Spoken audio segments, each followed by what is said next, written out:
Ongi etorri, Ibone? Eskerrik asko. Ibone Ametzaga biologian doktore da, Euskal Herriko Unibertsitateko ekologia arloko irakaslea da ere, eta gainera irakasle izan zen baita ere Nafarroako Unibertsitate Publikoan eta Bigoko Unibertsitatean ere. Aldi berean, Neikerren ikerketan egon da ere, eta Eusko Jaurlaritzako Unibertsitate eta ikerketa salburu ordea izan da. 2008ko irailetik, garapen iraunkorra eta ingurumen hezkuntzari buruzko EHUko UNESCO katedrako koordinatzailea da. Ongi etorri, Ibone. Eskerrik asko. Bueno, lehenik eta behin, hasieran zuk baso ekologian eta kudeaketan oinarritutako ikasketak egin zenitun, baina gero beste ekosistema batzuetan ere zentratu zinean, adibidez mendiko larreak, ibaiak eta padurak. Hori guztia erlazionatuta dago, zeintzuk dira basoetatik pasa eta padurak bezalako toke batzuetako konexioak ikastea? Bueno, azkenean dena dira ekosistemak, eta ekosistemak oinarri badauko. Oinarria da beren egitura, dibertsitatea, eta gero funtzionamendua edo ze prozesua fotosintesia eta dana daukate horrelako funtzionamendu bat, ez? Orduan, ulertu behar dozuna, jakin behar dozuna da, hori, ekoizpen primarioa edo sekundarioa edo dekonposaketa nola dan bakoitzean. Eta zer erlazioa daukaten izaki hor barnean dauden izaki bizidunak, ez? Euren artean ere bai. Orduan, zuk, bueno, hori danak egiten duena da, horrelako unitate bat bezala sortzen duela ez ekosistema hitz egiten dugunean, azkenean da materia edo materialen berziklapena edo hor zikloa eta energiaren fluxua sartu eta irtetzen da, ez, edo mugitzen da. Orduan hori dana gertatzen da ekosistema guztietan, hau da, biosferan ere gertatzen da. Gauza zer da, ekosistema batzuetan itxiagoak dela eta naiz eta itxiago izan beti lotura bat dago denen artean. Orduan oinarria zen da, zutakizu bai, egitura, funtzionamendua, prozesu batzu daukate, eta ulertu behar da zen mailatan dan bakoitza. Ez da berdina erreka bat, erreka azkenean ekoizpen primario nahiko txikia deko, batez ere bizi da, kanpotik edo, ibai basotik, kanpoa edo, ibai basotik sartzen da materia organiko hila, ez? Eta hor dauden izakiak, hortaz, badago ekoizpen primario bat, oso txikia. Eta oso desberdina da baso batetik. Baina, azkenean dana da berdina, baina jakin behar duzu bere ezaugarriak gero kudeaketa edo ondo ulertzeko, baina kontutan beti hartuta danak erlazionatuta daudela. Hau da, azkenean baso batek mantenugarien zikloa nahiko itxiadeko, baina animalia beti mobitzen dira leku batetik bestera, ez? Energia, azkenean gu gara energia eta materia, ez? Orduan, bagoaz beste bat leku batera, eta errekak adibidez, hartzen dute paisaian gertatzen den guztia, baina gero itxasora doaz. Eta itxasoan padurak eta bere eragina daukate, ez? Orduan, bai ematen du desberdinak direla, baina nire ustez oinarria oso antzekoa da, orduan. Elkarrotuta daude, ez? Bale. Eta adibidez, aipatu ditugu padurak, aipatzen ditugu ere ezeguneak, eta azken aldietan askoen hitz egin dugu edo asko entzun dugu ezegunek garrantzitsuak dirala, garrantzia handia dakatela, de hecho, badakatere baita hitzarmen bat, Ramsar deitzen dana, baina zergaitik diain garrantzitsuak ez egun horiek? Osea, hitzarmen bat edukitzera arteko garrantzia zergaitik daukate? Bueno, kontutan hartu behar dugu, padurak eta itxas padura, edo kostaldeko padura, dira guk askotan ditzen duguna ekotono bat bezala, ez da lurtarra eta urtarra, ez hor dagoz, ez? Eta orduan alde batetik erreketatik datorren nahi baduzute ura, bai, mantenu gaiat dakar, eta gero itxasotik ere datorrena, ez? Orduan, da, eremu bat oso berezia, ekoizpen handikoa, adibidez, arrain asko, arrain txikiak hor bizi dira, gero mantenugaien alde, mantenugaien edo materia organiko asko daukate, ekoizpen handia, eta batez ere hau Ramsar, 1991an heldu zanean, hitzarmen horretara eta, bazan ez eguneak, baina ere zan egaztien, egaztientzako, egazti migratzailentzako diralako oso garrantzitsuak, ez azkenean, izugarrizko mugimendua daukate eta behar dituzte eremu batzuk ekoizpen handikoak, hau da, janari asko daukatenak, ez? Gero ja, jarraitzeko. Orduan, ikusiko dugu ere gero, azkenean hori mantentzen du, finkatzen dute karbono asko, eta gaur egun, aldaketa klimatikoarekin eta oso garrantzitsu. Eta beraz, ikusten dugu ezagunak garrantzitsuak diala, eta honekin lotuta, koordinatzen ari zean katedra honetan, Euskadiko ekosistemen zerbitzuaren ebaluazioa egiten ari zaiate, proiektua eramaten ari zaten aurrera, eta bere eslogana da natura ongizatearen oinarria. Baina zer dira ekosistema zerbitzuak? Zeintzuk eskaintzen dizkigute adibidez ezegunea bezalako toki batzuk? Bueno, Ekosistemen zerbitzuak dira, gu gizakiok naturatik lortzen ditugun onurak, ez? Askotan ez gara konturatzen, baina, gu elikatzen gara, nondik dator ekosistemen funtzionamendutik, ez? Hori da, ez? Azkenean, eta horiek laguntzen dute neurri baten gure ongizaterako, eta gaur egun ikusi da ongizate horretan gure osasuna, bai? Orduan, ekosistemen zerbitzua eta hori, onurak. Salkatzen dira, alde batetik honen ikusi dugunak, ez? Hornidurakoak, oso zuzenak, errezak da jendea ulertzeko, ez? Baina janaria, egurra, edo zuntzak, ez? Ura. Baina gero badaude beste batzuk, gerota gehiago, uste dut, konturatzen ari gara garrantzitsu bat direla guretzat dira erregulazioak, ez? Hauek dira azkenean ekosistemen funtzioetatik, ez, imaginatu, ez, zuaitzak evapotranspiratzen dute, ez? Orduan hori, ur zikloa kontrolatzen dute, hau da, ur kontrolaren, erregulazioa, uholdentzako, edo gero dago ere polinizazioa ere bai, ez? Oso garrantzitsua da, gure jakien dolandarien 75% polinizatzaile, polinizatzen dute, orduan, hori galtzen badugu, ez, zerbait guri onura emango digun zerbait galtzen dugu. Eta gero ja azkenik izango lirateke, kulturalak, ez horiek gehiago lotuta doaz, joaten garenean, ez, naturarekin daukagun erlazioan, ez, askotan oso ondo sentitzen gara, ez, gustatzen zaigu mendira joatea, ez, batzuek gustatuko zaie animaliak ikustea, landareak, baina hortan zerbait, ez, aisialdirako, gero ere bai, laguntzen digu, gaur egun hainbeste aurrerapen teknologiko edo egin ditugu, neurri baten izan da, ikusita natura, ez, egiten duen, ez, orduan, horiek dira. Orduan, zer hori lotuta ez eguneekin, klaro, azkenean hori, metatzen dute karbonoa, azkenean, karbonoaren metaketa, aldaketa klimatikoarekin oso lotuta dago, baina uholdeak ere ekiditzen dituzte, ez? Gero, komentatu duena, janaria, ez? Gero, torriko orain ditzen, ez lan ditzen da, igadura, ez? Igadura horren eroso garrantzitsu bat dira. Eta kontutan hartu behar dugu, batez ere gaur egun, ez? Aldaketa klimatikoarekin, ez? Itxasoaren maila gora doala, baina ez bakarrik maila, baizik eta batzuetan hori olatuak eta, igual maila ez doain harin, baina batzutan hori asko sartzen dira olatuak eta horretarako hor dagoz, ez? Padurak dira hor tarteko ekosistema horiek babesten gaituztela, badunak bezala ere bai, ez? Kosta babesten dutena, orduan, oso garrantzitsua dira, eta, ere kontutan hartuta, izaki biziun asko bizi direla hor barruan, eta gero kanpora doazela itxasora, eta gero guk arrantzatzen ditugu, ez? Bai, eta karbonorak indikin lotuta ere bai. Eta aipatu duzu klima aldaketa, ekosistema, edo ez egune hauek ematen dizkiguten ekosistema zerbitzu hauek, mehatxatuta ikusten dira klima aldaketa dela eta? Klima aldaketak zuzenean egiten duena da, baldintzak aldatu, bai? Orduan, baldintza horiek aldatzen direnean, hor dauden izaki bizidunak, ez? Erreakzionatu edo ekoizpen primarioa txikitu, handitu batzuk, espezie batzuk igual indar gehiago kiko dute, ez? Beste batzuk gitxiago hasiko dira, eta zuzena edo nire ustez garrantzitsu adibidez hori, ez egunekin lotuta, zen da, karo, itxaso maila gora joaten bada, orduan desagertuko dira, orduan ze gertatuko da, gertatu daiteke errekatik gora joatea, erreka bat badaukateatzean, baina itxasadarra bada, gora, baina itxaslabarra bada, hor ez dira gertuko, ez? Orduan, oso mehatzatuta dagoz, ja lehendik datoz, ez dakite Euskal Mailen desagertu ziren, azkenengo mendeetan, zeukaten 70% azalera parkatu, desagertu da, ez? Baina dira ekoizpen handiko eremuak, eta egia esan da, batez ere barin gaudela, ez? Kostaldearen eraginarekin, bai. Bai, eta beraiek esan dezun bezala, aldaketa hauek jasango dituzte, baina eraldatuko dira ere, prozesu batzuk aldatuko dira.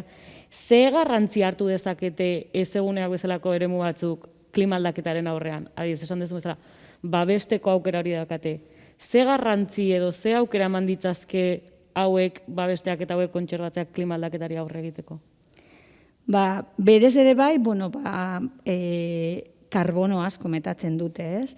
Eta orduan, gaur egun temperatura gora joaten bada, CO2 gora joaten dela, bueno, mendatzen ari dalako atmosferan, ez orduan, karo, sistema hauek materia organiko hori gordetzen edo metatzen gutxitzen badoa, orduan gehiago egongo da, ez? Gehiago egongo da atmosferan, ez?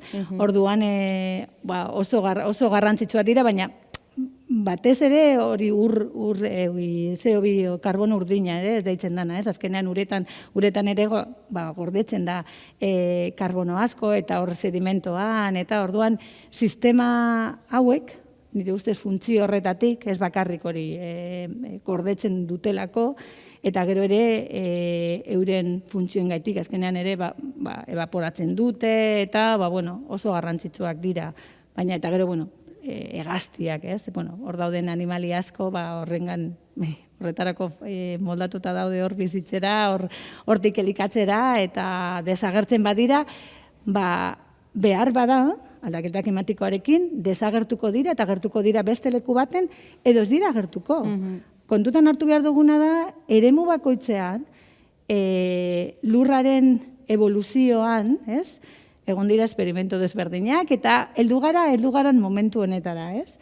Orduan, behar bada, baldintzak asko aldatzen badira, edo imaginatu labarra bat desagertuko dira. Zer da, ona, txarra? Ez dakit, baina seguro guretzako txarra. Ze gauza bat ere kontutan hartu behar duna gizakiok da ekosistemak jarraituko dute. Behar bada ez digute egingo euren funtzioengandik gu behar ditugun onura horiek, zerbitzu horiek, baina bizitza jarraituko du. Arazoa da gure ongizatea bermatuko dan edo ez, edo txarrera joango garan edo ez dakit. Baina natura aurrera egingo du. Hori da gauza bat, baina ez duguna ahaztu behar da biodibertsitatea. Hor dago, gakoa, baldintzak aldatzen direnean, hori ahalmen hori daukana ekosistema batek, ez? Hori resilientzia hori zergaitik deko. Daudelako hor, espezie asko, batzuk funtzio berdina egiten dutena, zen landare dago, azkenean dana dago fotosintezizatzen, ez? Baina desberdina direnez, ez direnez espezie berdina, baldintza desberdinetan aurre egin dezakete aldaketa horreri, ez? Orduan, ekosistemak daukate ahalmen hori. Baldintzak aldatzen dira apur bat, eta, urak ere, ez, moldatu daitezke funtzioak berdin egiteko, baina neurri batera arte. Baldintzak asko aldatzen badira, moldatuko dira berriro. Igual ez dute egingo ekoizpen primario behar dugunaku, baina jarraituko dute, moldatzen dira, eta igual gero gu moldatu beharko gara, baldintza bietara, baina, Orduan ez eguneak toki oso erresilente batu dira.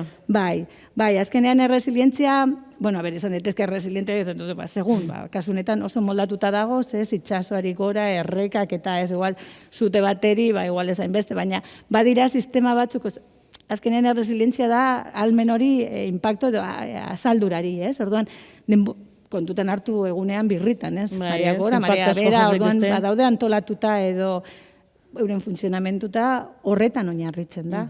Gelditzen baduzu hori, sistema aldatuko da. Da, hori, estatu batuetan ere, zuteekin, ez? Parke baten hori ez da bakizuten, zute gehiagorik ez, orduan zekartatu zen. Landaredia aldatzen joan zara. Zergaitik antzauden pinuak behar du zua, pinaburuak apurtzeko taziak azteko. Padurak behar du deuraren mugimendu hori. Gelditzen dozunean, gora bera hori, orduan landaredia aldatuko da. Orduan, klimaldaketa dela eta espero dian bai oleaje eta marea gogor hauek ere, eragingo diote bertako landareriari eta bertako funtzionamenduari, ez da? Bai, eta egin dezakete, maitasun handiarekin badira, orduan, sistemak ez du izango ahalmena eusteko. Eta, esaten dudana, edo mugitzen dira gorago, azkenean oreka eremu bat dira, edo desagertuko dira. Sistema hori desagertuko da, edo sortuko da beste bat desberdina. Beste izen batekin. Beste funtzio batzuk berdinak egiten dituela, baina beste modu batera. Aipatu dugu leheno karbono urdina, esaten baldin badiguzuela espezifikoki zer dan karbono urdina? Karbono urdina, bi talde edo bi horrela ditzen dute. Karbono urdina da eremu urtarretan daudenak, ez? Batzuk dira kostaldeko ekosistematan daudenak, ez? Bai, kostaldean, ez? Baina naiz urarekin lotuta, padurak edo itsaslarreak edo manglarrak, ez? Manglarrak azkenean dira sistema batzuk daudela hor itsasoa eta kostaldean. Eta gero ja dago ozeano karbono urdina, azkenean ozeanoan daudena. Urak askotan astutzen dugu, baina uran karbono asko gorreta, itsasoko urak karbono asko dauka, ez? Eta ez bakarrik hor dauden izakietan, baizik eta gero beko sedimentoan, ez? Orduan hori da. Azkenean nik esango nuke itsas ekosistemekin lotutako ura, hiperkatu karbonoa. Bai, askotan pentsatzen dugu ez, karbonoa asko metatzen dutela basoek, baina hasten zaigu gure munduaren gehiengoa urez estalita dagoela, eta berak ere badaukala karbonoa metatzeko aukera. Itzegin dugun adibidez, behin ezeguneak aldatzen baldin badira, ezegune hauetako sistema desberdinak aldatuko direla, baina bertako animaliak ere. Orduan, adibidez, txingudiko padurak oso ezagunak dira, bertako hegazti migratzaileak ikusteko toki ederra delako, eta ondo esan dezun bezala, behaien geldialdi puntu bat delako. Baina ze gertatzen ari da migrazio patroi horiekin? Bueno, ni oso adituaz, eta baina azkenean, hegaztiak migratzen dutenean, badakite nora doaz, baina ere erabiltzen dute, airearen hori antizikloiak eta zela mugitzen den airea. Karo, zentro horiek mugitzen badira, euren bidea beste alde batetik egingo dute, orduan kostatuko zaie gehiago heldu edo heltzen dira lekuetara. Eta bide oso luzea egin behar badute, aldatu dalako aizearen mugimendu, airearen edo antizikloiak eta, ze gertatzen da, ez badute leku bat ondo aurkitzen, oso nekatuta heltzen dira, oso baldintza txarretan, askok ezin dute berriro jarraitu. Nik ondino gogoratzen dute behin horrelako hitzaldi baten Javi Frankok aztin lan egiten du, eta gogoratzen dute padurei buruz eta hitz egiten zuen, eta argazki bat, eta zikoin bat Urdaibaien zan, eta ikusi zuen, eta gero torbilago, eta azkenean atera zan argazkia bere ondoan, eta zan zuen, hain nekatuta zegoen, berdin zitzaiola ni ondoan jartzen da, hori gertatzen da, ez? Aldatu behar dituzte bideak, ez dute janaria aurkitzen, ez baute janaria aurkitzen, ezin dute. Karo, kontutan hartu behar dugu, egoten direla orduak eta orduan horregan egiten, ez? Eta, karo, jaten dute, energia eukiteko, bidaia egiteko, baina zuia aldatzen badozu, hori da, galtzen bazara mendian, zuk kalkulatuta dekozu janaria horraino heltzeko, baina beste bide bat hartzen baduzu, hoi berdin, ez? Orduan, egia da, aldaketa klimatiko honekin aldatzen dira ur korronteak, aldatzen da ere airearen mugimenduak eta izugarria izan daiteke. Temperatura aldaketa honek eragiten ari zaie behaien bizi zikloei eta ere landaren loraldi garaiei eta ezta? Bai, gaur zeden esaten hori aurreratzen ari direla, eta askotan pentsatuko gertatuko da, eta gero naturak egiten du beste gauza bat zure esperimentoekin, baina badaude gaur egune kontrolatzen dutela hori loraldiak eta horrela edo noiz enarak eta noiz heltzen diran eta ikusten ari da, aldatzen ari dela asko. Eta adibidez, duela gutxiko azterketa batek, ere baina azterketa zitzaiten egeala, erakutsi digu gure planetan dauzkagun muga horietako beste bat gainditu degula. Dala kutsadura kimikoaren muga, pasa dugu, ja. Nola eragingo dio, esango nuke, muga gaindiketa honek gure ekosistema hauei, adibidez, ez egunei, bertan hitz egiten ari galako. Azkenean ez da bakarrik ez egunei, azkenean izango da denei, ez? Naiz eta itxasotik hasi, azkenean hor daude, iragaztaileak, azkenean iragazten dute, eta askotan mikroplastikoekin hitz egiten dela, ez? Hartuko dituzte, gero beste animali bat elikatuko da horiengan, ez? Eta azkenean hor katetrofikoan deitzen dana, metatzen doa. Karo, izaki bizidunok aldi izango dugu kantitate bat gure gorputzan euki eta igual ez egu zebez gertatzen, baina segun eta oso pozoitzua bada, orduan bai arazo larri baten sartuko gara, eta azkenean dana pozoitzen bada, azkenean sistema kolapsatzen da. Azkenean da pozoi bat osatzen dala, ez orduan, bueno, egongo dira hor mikroorganismo batzuk kapazak izango direla hori degradatzen, ez? Baina bitartean gure gorputzak egiten dutena neurri handi baten beti izaten da bioakumulatu, ez? Orduan bakaro, joan zaitezke egia esan da, nahiko triste. Ez bakarrik hori, bai dira mikroplastikoa, baina gero dekogu hori fosforen, nitrogenoaren zikloa, fosforen zikloa, biodibertsitate genetikoa ere galtzen ari garela, eta egia esan da, hausnarketa handi bat egin behar dugu, hain sapiens gara, eta gira esan da ikusten baduzu hemen zenbat gauza egiten ditugu, izan gara kapaza, baina gero beste aldetik esaten dugu, baina zeran izan gaitezke kapaz gure etxeaz, azkenean da gure etxea, horrela tratatzen, ez? Izaki bizidunak ez dute hori egiten, izaki bizidunak euren funtzio edo ekoizpenarekin edo askuntzarekin beti hobetzen dute eremua bizitza egoteko, ez? Eta euren ekintzen bidez, ekoizpenaren bidez, euren materia organikoarekin edo hondakinak, nahi badugu beti dira aukera beste espezie bat entzaz, ez? Azkenean gu berziklapenarekin egiten ari garena da, natura egiten dagona denbora guztian. Baina ez dute pozoitzen, beti da aukera euren urrengo belaunaldiak bizitza hobea izateko, ez? Bizitza aukiteko, ez? Eta hortik ikasi behar dugu. Niri hor asko gustatzen zaite biomimikrio, biomimetika, oindala urte asko gogoratzen dut hemen hitzaldi batzuk oso interesgarriak egon zirela Donostian. Eta azkenean ikasi behar dugu naturarekin bizitzen, naturaren kontraz joaten, naturaretik ikasten. Ze, berak ez du gure kontra egiten, naturak ez du egiten, natura jarraitzen du bere prozesuak, eta karo, guk jartzen badugu, edo horrek aldatzen badugu bidez, zer ingo du, edo paduratan, azkenean, etxe bizitzak egiten baditugu, bera ez du gure kontra egiten, gu ari gara nahi gabe edo nahi eta pentsatzen egin dezakegula edo zer gauza teknologiarekin ez parkatu. Horregaitik gaude ondino horrela. Bestela ez ginateke horrela egongo. Orduan, naturak lagunduko digu, honekin kentzen, baina bitartean. Eta, astiro, horregaitik lurzoruaren erabileraren aldaketa da oso garrantzitsua. Ez lehen komentatu duzu egia da, eremu lurtarra biosferan, ez? Biosfera da, gutxi gora bera, 100 kilometro zakonera edo zabalera dekon geruza bat, lurra inguratzen duela, ez da ez zebez, ez? Hor bizi gara danok, ez? Eta horretan, hori, erena bakarri da lurtarra, gainontzeko da itxasoa. Eta eren horretatik, zehazki zenbaki guztiak ezak oso ondo, baina imaginatu igual, 150 baino gehiago erabiltzen dugu guk. Gu eta gure animaliak, bai?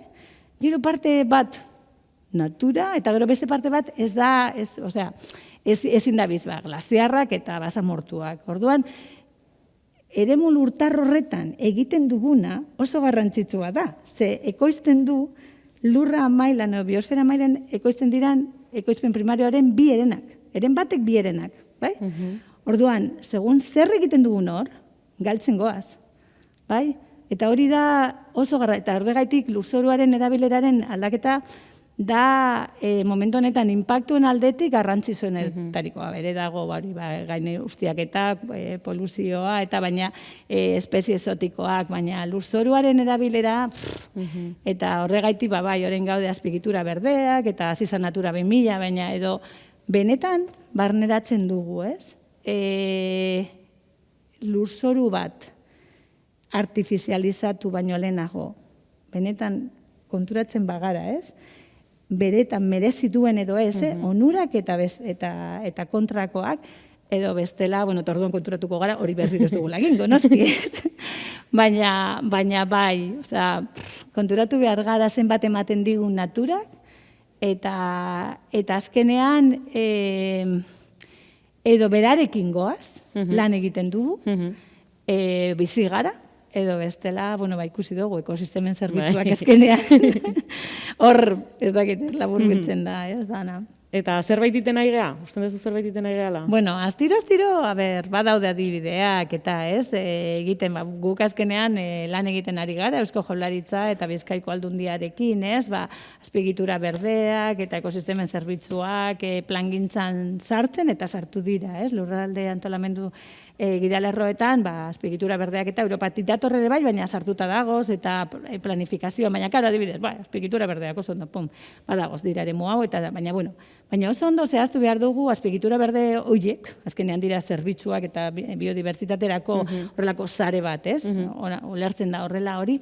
Benetan hor barruan sartzen dugu, sartzen badugu natura parke bat, oso ondo, baina natura parke baten daude egon aldira landaketak. Landaketak jaz duten baten ekosistemen zerbitzu asko. Ez da bat ematea, behar dira asko, multifuntzionalitatea bilatu behar da paisaian, ez? Benetan eraginkorrak esateko. Orduan, bai pausoak ematen dira, baina harinago nik, harinago ez dakit, ez batez ere gure ingurumena hain, baso edo landaketakoa den, ez? Baina ere ez dugun hartu behar ez gu bakoitzak, ere asko egin dezake. Eta zer egin dezakegu? Gure kontsumoan adibidez. Guk lortu dezakegu, askotan pentsatzen dugu, egia da guk eskatu behar dugu, eta beste. Baina guk ere gauza txikiekin, askotan esaten da, hori ez da reza, igual jan beharren hainbeste okera, arraina, edo barazkia jatea, baina, berdin, erosi beharrean, ez dakit, kaiolatik datozen arrautzak, oiloak kaiolatan dauden horrez, hartu besteak, gauza txikiekin, gauza asko aldatu aldira, ez? Eta badakit,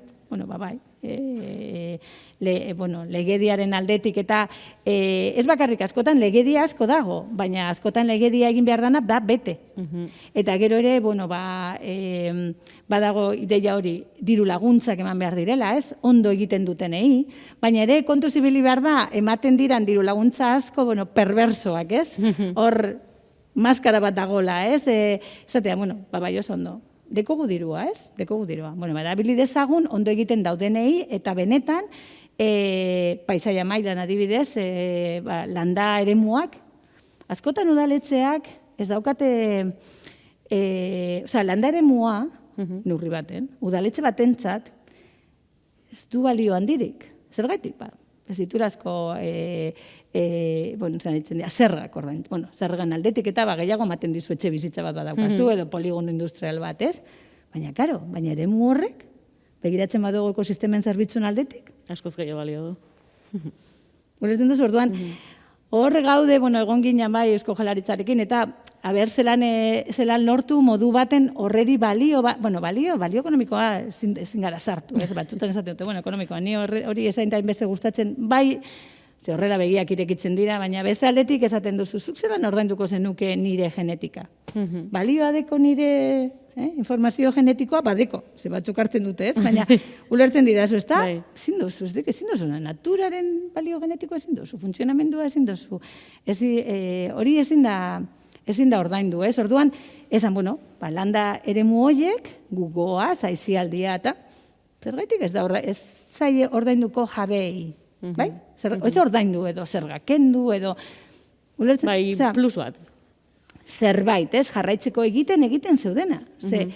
Egiten zeudena, ondo eginda, zegoen, ez? Hau da, ez badute hori plagizida eta horre asko erabiltzen, onura batzuk, zerbitzu batzuk ematen ari da gizarteari, ez? Bai? Orduan zergaitik ez? Hor dago gizartearen hausnarketa bat, gizarteak pentsatu behar du zer nahi duen, gaur genen horretaz hitz egiten. Gipuzkoako gizarteak erabaki behar du zer nahi du, eta hor dauden agente desberdinak, lan egin beharko dugu, denen artean, joateko, nora joan nahi dugu. Baina ezin duguna pentsatu, da maximizatu behar dugula gauza bat, ze hori naturak ez du egiten. Lortuko dugu gauza asko, baina nagusitasun barik, hau da, funtzio baten, edo zerbitzu baten adibidez, ez, egurra, egurra. Egurrarekin zer, baina galtzen badugu biodibertsitatea, zer gertatzen dau zikloarea, mantenu gaiak, lurzoruaren emankortasuna. Orduan, denen artean batez ere, igual landa ere mutan eta horrela, denen arteako gauza bat da, eta heldu horrelako deitzen dela win-win zenatoki batera, ez? Denok irabazten dugu, ez dugu irabaziko naino, baina denok gelditzen gara erdian, batzuk eman gehiago, gitziago, ez? Eta horrekin, igual diseinatu zer nahi dugun, eta gero, astiro joan aldatzen, ze baldintzak aldatzen dira, eta igual, nahi genuen hau, baina, igual ezin da, ez?